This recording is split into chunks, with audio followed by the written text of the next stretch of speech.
আপনারা জানেন কি ভগবান শ্রীকৃষ্ণের গড়ে তোলা সোনার দ্বারকা নগরী কেন আজ সমুদ্রের তলায় হারিয়ে গেছে? সত্যিই কি এর পেছনে লুকিয়ে আছে কোনো অভিশাপ, নাকি সময়ের নিষ্ঠুর নিয়তি? আসুন জেনে নিই। শ্রীকৃষ্ণ মথুরা ছেড়ে এসে সমুদ্রের তীরে গড়ে তুললেন এক অপূর্ব শহর। তার নাম দ্বারকা নগরী। সেই নগরীতে ছিল সোনার প্রাসাদ, মহার্ঘ মন্দির আর সুদৃশ্য অট্টালিকায় ভরা। আর শ্রীকৃষ্ণ সেখানে প্রতিষ্ঠা করেন ধর্ম আর ন্যায়। কিন্তু নিয়তির অভিশাপ কে টলাতে পারে?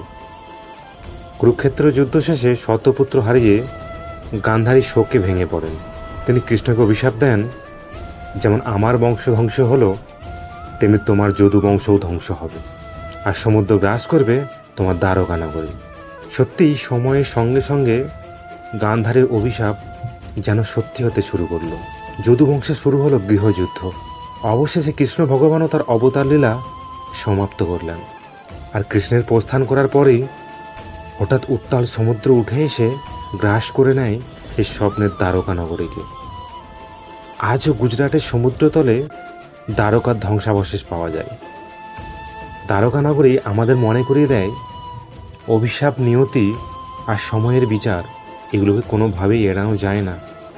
ভিডিওটা যদি ভালো লাগে তাহলে লাইক, কমেন্ট আর সাবস্ক্রাইব করে উৎসাহিত করতে ভুলবেন না যেন। ধন্যবাদ। সবাই ভালো থাকবেন।